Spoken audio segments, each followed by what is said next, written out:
Good morning everyone. आज हम lesson 5 का व्हेन पीपल रिबेल का सेकंड पार्ट स्टार्ट करने जा रहे हैं।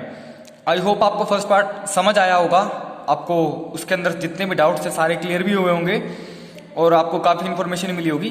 तो अब सेकंड पार्ट को देखो, और अगर आपने सेकंड पार्ट पे आना है तो पहले एक बार फर्स्ट पार्ट को अच्छे से एक बार रिवाइज कर लेना, क्योंकि तभी आपको सेकंड पार्ट समझ आएगा। क्योंकि पहले पार्ट के अंदर मैंने सारी इंट्रोडक्शन दिया इस लेसन के अंदर कि कैसे कैसे प्लॉट बनता है इस रिवोल्यूशन का।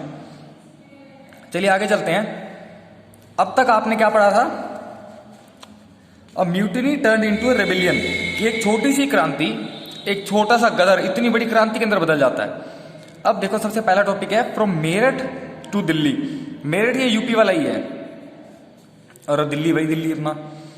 On 29 March 1857 a young soldier Mangal Pandey, नाम आपने जरूर सुना होगा मंगल पांडे का, was hang to death for attacking his officer in Barrackpore. Barrackpore है पश्चिम बंगाल में आज की डेट में।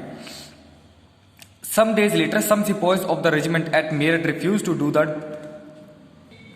Army drill using the new cartridge which were suspected of being coated with the fat of cows and pigs.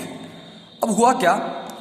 29 March 1857 को एक यंग सोल्जर मंगल पांडे को hang to death होता है फांसी देना, for attacking his officer in Barrackpore. हुआ क्या था? इस कहानी का पूरा बेसिस क्या था? अलग अलग सोर्सेज से ये कहते हैं कि कोई आदमी शायद झाड़ू लगा रहा था, तो मंगल पांडे जो एक पंडित थे जाति से, तो उन्होंने उसे कहा था, दूर हो जाओ, उस टाइम पे छुआछूत भी काफी हुआ करती थी। तो उस पंडित ने ये नहीं कहा थी, उस झाड़ू लगाने वाले स्वीपर ने उन्हें ये कहा था कि अगर आप अपने आप को पंडित समझते हो तो आप ये क्या कर रहे हो कि जो आपको कारतूस दिए जाए, कार्ट्रिज होता है कारतूस, जो राइफल के अंदर जो कारतूस लगते हैं कि उनके ऊपर तो गाय और सूअर का मांस लगा हुआ है। तो लेकिन ये तो पता होता है ब्राह्मण धर्म के अंदर, ब्राह्मण जाति के अंदर पहले वैसे ही मांस मना होता है, और हिंदू तो गाय को माँ की तरह मानते हैं। तो एक हमारे धर्म का उल्लंघन था ये। तो हुआ क्या? Attacking his officers in Barrackpore. और दूसरी चीज ये थी, जो पिग्स होते हैं इनको जो मुस्लिम कम्युनिटी होती है वो बहुत ही ज्यादा हीनियस मानती है, बहुत ज्यादा घृणित मानती है। तो उसका फैक्ट किसी मुस्लिम के मुंह पर लगना, वो भी उसके लिए काफी धर्म के उल्लंघन की बात थी। तो इसलिए हिंदू और मुस्लिम दोनों ही इन नए कारतूसों की वजह से दिक्कत में थे। और उन्होंने इस वजह से, जब उन्हें ये बात पता लगी मंगल पांडे को कि इसके जो कारतूस है, कारतूस के ऊपर गाय और सूअर का मांस लगा हुआ है, तो उन्होंने किया क्या? अपने एक ब्रिटिश लेफ्टिनेंट को गोली मार दी थी। Some days later the sepoy of the regiment at Meerut refuse to do the army drill using the new cartridge. कुछ दिनों बाद हुआ क्या? ये बात फैलती रही। असली में हुआ क्या था? मंगल पांडे को फांसी टांगने से पहले ब्रिटिशर्स ने उन्हें यह कहा था कि अगर आप माफी मांगना चाहते हैं तो आपको माफ कर दिया जाएगा, क्योंकि ब्रिटिशर्स को भी यह बात पता थी कि ये बात अगर आगे फैलेगी तो एक बहुत ही बड़ी संकट बन सकता है ब्रिटिशर्स के लिए भी। लेकिन मंगल पांडे ने क्या कहा कि मेरा धर्म भ्रष्ट हुआ है, मुझे माफी मांगने की इसके अंदर कोई जरूरत नहीं है, तो मैं ब्रिटिश ऑफिसर को मारने के लिए माफी नहीं मांगना चाहता। और इसके बाद उन्हें फांसी पर टांग दिया गया था। तो उसके थोड़े दिन बाद हुआ क्या? मेरठ के अंदर जो बाकी सोल्जर्स थे उन्होंने आर्मी ड्रिल करने से मना कर दिया। आर्मी ड्रिल होते हैं जो आर्मी रेगुलर बेसिस पे प्रैक्टिस करती है, कि गोलियां चलाने की प्रैक्टिस होती है, भागना वगैरह ये सब करना, नए कारतूसों के साथ ये सब करने से मना कर दिया था, क्योंकि उन्हें ये था कि इनके ऊपर गाय और सुअर का मांस लगा हुआ है। 85 soldiers were dismiss from the service and sentence to 10 year jail in disobeying their officers. This happened on 9 May 1857। 85 सिपाहियों को इसकी वजह से नौकरी से निकाला गया और 10 साल के लिए जेल में डाल दिया गया, क्योंकि उन्होंने अपने ऑफिसर्स को डिसोबे किया था। डिसोबे मतलब उनके जो आज्ञा की उल्लंघना की थी। The response of the other Indian soldier in Meerut was quite extra ordinary. जो बाकी सोल्जर्स ने इस बात पे रिस्पॉन्स किया वो काफी असाधारण था। On 10 May the soldier march to jail in Meerut and release the imprisoned sepoys. 10 मई को, ये 9 मई का दिन है, 9 मई को उनको जेल में डाला गया। 10 मई को सोल्जर्स ने मार्च कर दिया। मार्च मतलब एक परेड सी निकाली और सारे के सारे अपने इम्प्रिजन्ड सिपाहियों को, जो कैद में बंद थे, उन सभी सिपाहियों को आजाद करवा लिया। They attacked and killed British officers. उन्होंने ब्रिटिश ऑफिसर्स के ऊपर अटैक किया और उन्हें मार दिया। They captured guns and ammunition to set fire on the building and properties of the British and declare war on the Firangis. इन सिपाहियों ने अंग्रेजों का सारा हथियार, गोला बारूद सब लूटा और अंग्रेजों की सभी बिल्डिंग्स के अंदर आग लगाकर अंग्रेजों के खिलाफ एक लड़ाई का आह्वान कर दिया कि आज से हमारी फिरंगी के खिलाफ लड़ाई है। The soldier were determined to bring an end to the rule in the country, but who would rule the land instead? The soldier had an answer to this question, Mughal emperor Bahadur Shah Zafar. एक बहुत ही इंपॉर्टेंट लाइन है ये। Soldiers ने ये कहा था कि हम भारत में से अंग्रेजों को भगा देंगे, लेकिन अब बात ये थी जब अंग्रेज भारत से जाएंगे तो भारत के ऊपर राज कौन करेगा?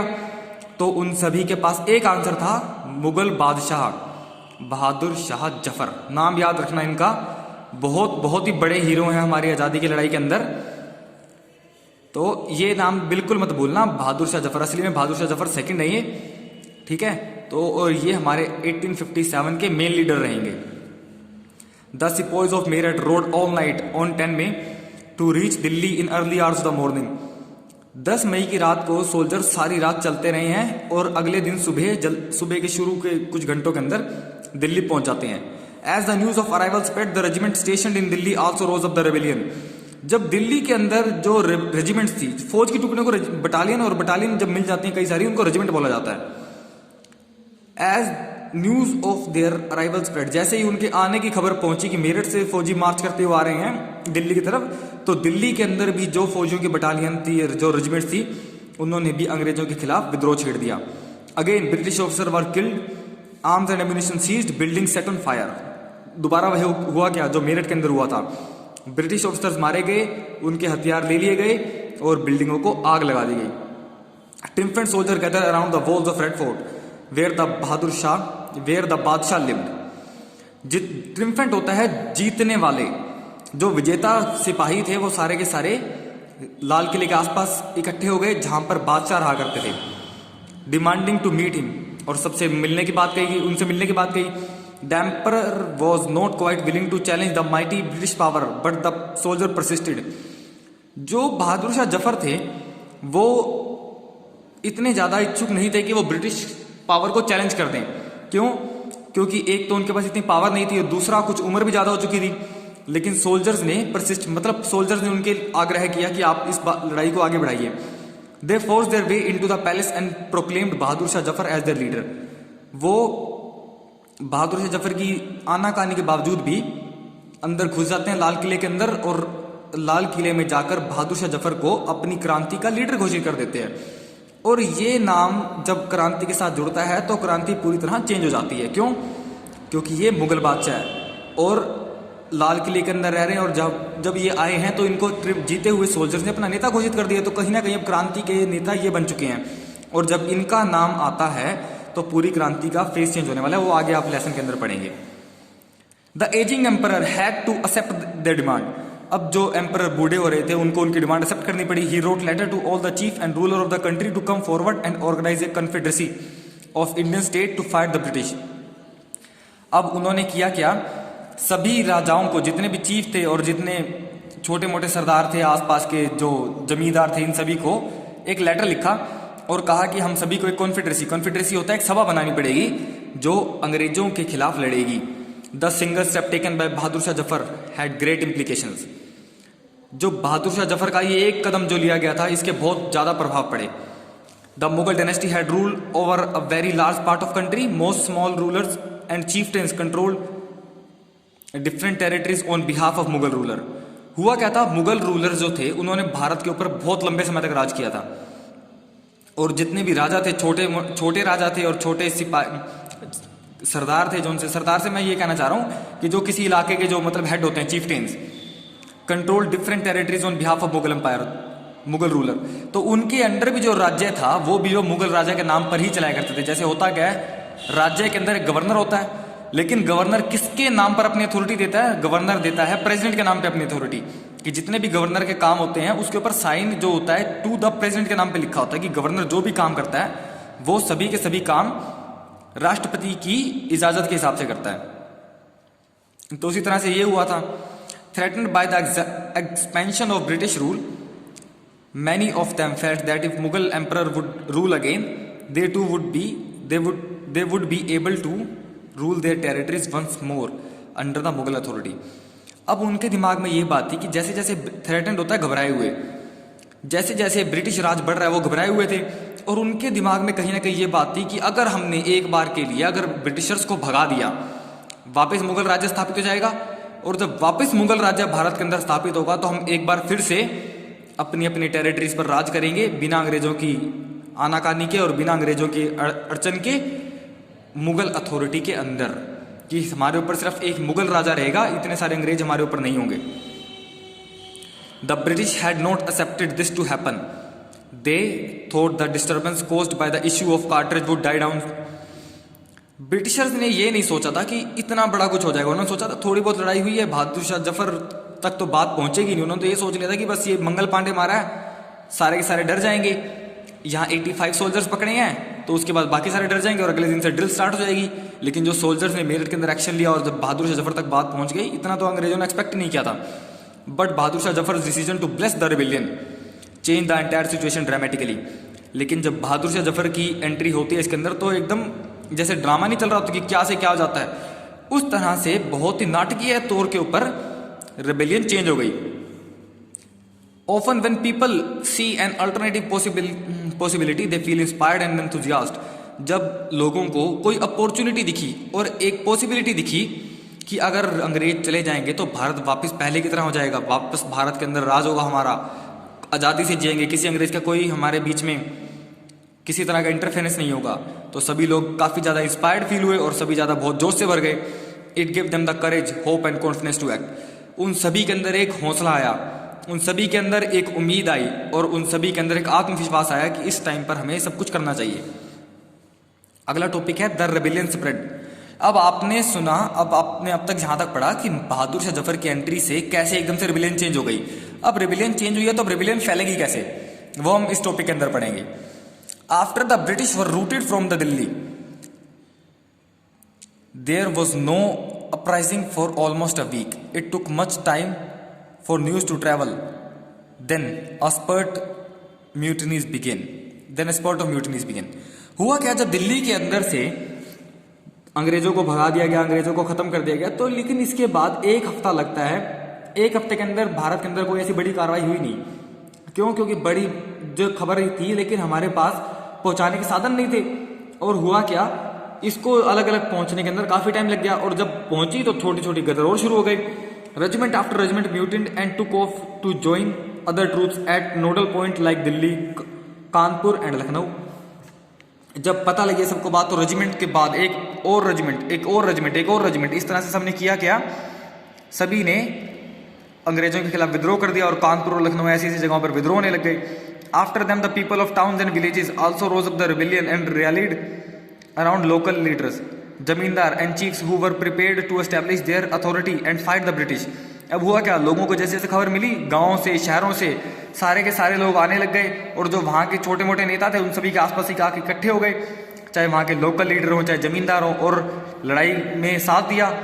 Nana Sahib the adopted son of Bajirao, Peshwa Bajirao, आपने इनके बारे में पढ़ा था, ये पेंशन चाहते थे। Nana Sahib who lived near the Kanpur gathered armed forces and expelled the British garrison from the city। Garrison होता है उनका ठिकाना जिसको हम कैंट वगैरह बोल देते हैं, जहाँ पर उनका रहने खाने का सामान होता है। पेशवा बाजीराव ने हथियार इकट्ठे किए और कानपुर से ब्रिटिशर्स को भगा दिया, खदेड़ दिया। He proclaimed himself Peshwa, he declared from the city, he declared that he was a governor under the emperor Bahadur Shah Zafar. अब हुआ क्या, जब उन्होंने वहां पर उनको हटा दिया अंग्रेजों को, तो उन्होंने अपने आप को पेशवा घोषित कर दिया। मराठाओं के टाइम पे गवर्नर पेशवा हुआ करते थे और कहा कि मैं बहादुर शाह जफर के अंडर आज से कानपुर का गवर्नर हूं। मतलब सारा काम खुद किया उन्होंने, अंग्रेजों को भगाया, सब कुछ करना वहां कानपुर के अंदर, लेकिन मुगल अथॉरिटी को खुद से रिस्पेक्ट करते हुए मुगल अथॉरिटी को एक्सेप्ट कर लिया कि मैं गवर्नर तो हूं लेकिन मेरे ऊपर कौन है, बहादुर शाह जफर।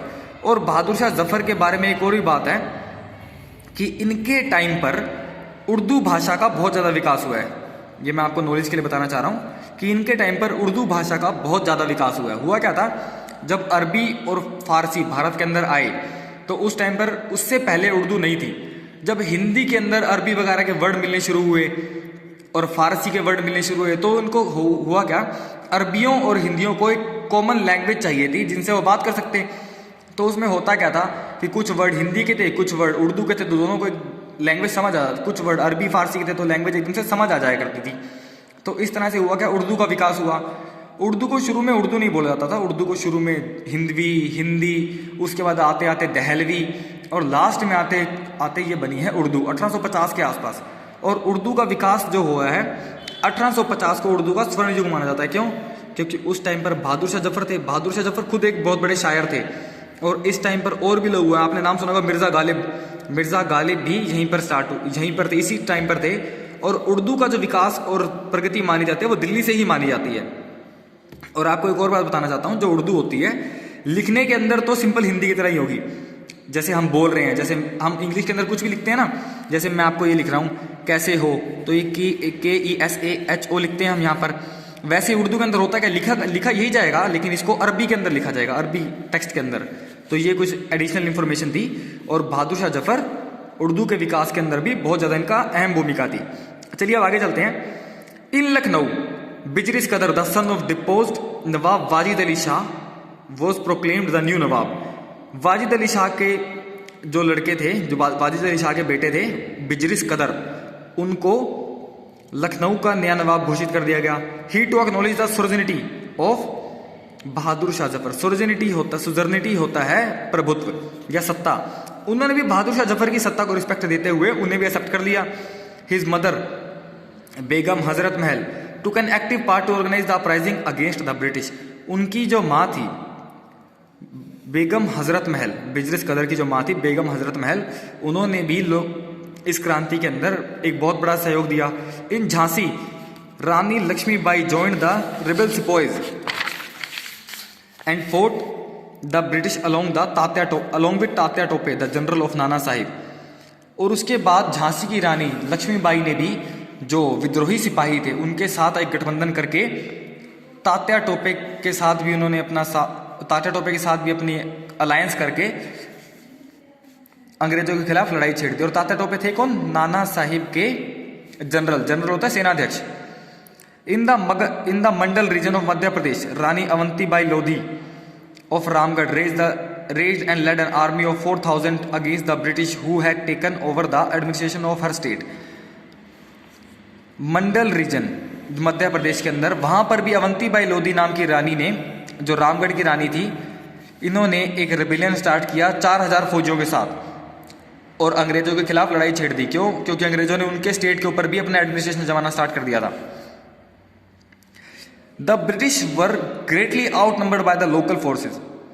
आउट नंबर होता है बहुत ही कम बच जाना, मतलब जैसे मान लीजिए अब मैं कहूँ कि 10 की फौज एक तरफ है और 1 की फौज एक तरफ है, तो एक वाले आउट नंबर हो जाएंगे, मतलब सेना में, मतलब नंबर्स के अंदर बहुत ही कम हो जाना। तो ब्रिटिश जो थे लोकल फोर्सेज के मामले में बहुत ही कम हो गए थे। क्यों? हुआ क्या करता था, जब ब्रिटिशर्स इंडिया में आया करते थे फौजें भर्ती होकर, तो होता ये था कि ज़्यादा से ज़्यादा रिक्रूट्स होते थे वो इंडियन ओरिजिन के होते थे। जैसे मान लीजिए एक ब्रिटिश होगा तो 10 इंडियन फौजी होंगे, तो खुद से ही वो आउट नंबर हो जाएंगे। अब सारे के सारे 10 लोग एक साइड हो गए और एक अंग्रेज बचा है, तो खुद से आउट नंबर हो जाएंगे और मारना भी काफ़ी ईजी हो जाएगा। They were defeated in number of battle. और हुआ क्या, इस वजह से कई सारी लड़ाइयाँ हारे अंग्रेज। They convince the people that the rule of the British had collapsed for good and gave them a confidence to take the plunge and join the rebellion. अब सभी के अंदर ये विश्वास आ गया था कि जो ब्रिटिशर्स का राज है वो एक अच्छे काम के लिए खत्म हुआ है, और उन सभी के अंदर एक रिबिलियन को ज्वाइन करने के लिए सभी के अंदर एक आत्मविश्वास आता जा रहा था कि अगर ये ब्रिटिशर्स भारत से चले जाएंगे तो वापस एक स्वर्ण युग की स्थापना होगी जिसके लीडर होंगे Bahadur Shah Zafar. A situation of wide spread popular rebellion developed in the country in Awadh in particular on 6 August 1857 we find a telegram sent by lieutenant colonel Tyler of the commander in chief expressing the fear felt by the British। और अवध के अंदर भी एक बहुत ही बड़ा ये uprising हो चुकी थी, क्रांति स्टार्ट हो गई थी। और 6 अगस्त 1857 को लेफ्टिनेंट कर्नल टायलर का एक टेलीग्राम मिलता है। उस टाइम पर तार भेजे जाते थे, जैसे आज की डेट में तो आप मैसेज कर देते हो, ईमेल कर देते हो, उस टाइम पर तार भेजे जाते थे टेलीग्राम में। और उसने भी, जो उस टाइम पे कमांडर इन चीफ था, उसने भी अपना डर दिखाया है कि ब्रिटिशर्स के अंदर कितनी डर की भावना थी। अगली लाइन उन्होंने खुद लिखी, our men are cowed by the number opposed to them and the endless fighting.